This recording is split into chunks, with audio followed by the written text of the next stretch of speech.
Dear Barbara, to inspire means to make someone feel that they want to do something or can do it.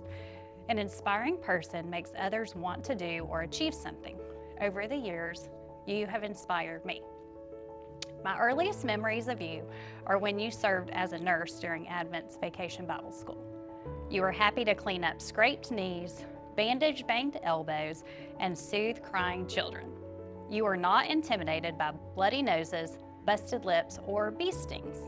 You patiently attended to each kid who needed your care, and you did it with a smile. You were willing to give your time to serve the needs of the kids in our church and in our community. I remember when you got your first service puppy in training, a golden retriever. As a dog lover, I was so excited for you and for our church. You told me that when you served as a volunteer nurse at Diabetes Summer Camp, you met many kids who had diabetes alert dogs. These dogs were so well trained, they could alert to blood sugar changes before a meter or a test strip could. These dogs were basically alerting to oncoming issues so the child could adjust their medication before they had symptoms and avoid going into a diabetic episode. These dogs were bringing a better quality of life to the kids they were serving. You had decided that when you retired, you would get involved with service dogs, and you did. As of today, you have fostered about 40 service puppies in training. One of those pups actually graduated and now serves as a diabetes alert dog for a young lady right here in our church. You were willing to commit yourself to a cause that you believed in with your whole heart. You have served as a volunteer at a hospice facility. You said it's a wonderful way to do something good for people who are suffering. Your service puppies have been a comfort both to the residents and to their loved ones who are grieving a pending loss. You pointed out that the medical staff who work in hospice care are also lifted up when service pups are present.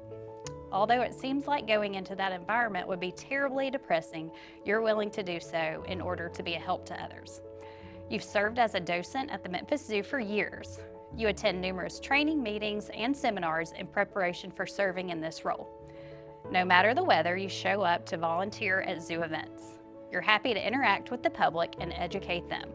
On several occasions, I've heard you say that learning about animals helps people care about the animals. Animals are God's creation, and we are told to care for them. You put in the time to help the people of our city become more acquainted with animals so they might become better stewards.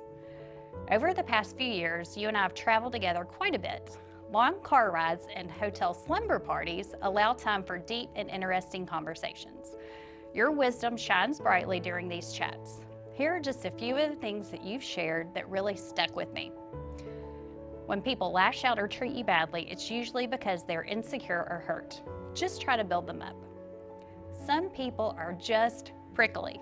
Look for the good things they do. Focus on those good things rather than the difficult parts. We cannot control other people. We can only control the way we respond to them, so don't let them get you down. God gives us everything we need, and He gives us enough that we can give to others too. When you have the opportunity to do something for someone else, do it. You will not regret it.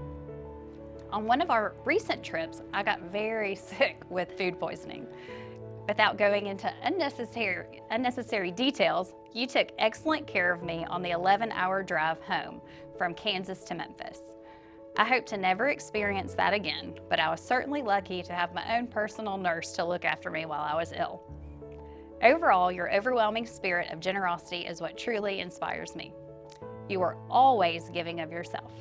You pay for people's meals, you buy thoughtful gifts, you donate to charities, you volunteer, you serve on boards and committees, you dog sit for friends who travel, you bake cookies, you send cards, and you visit people.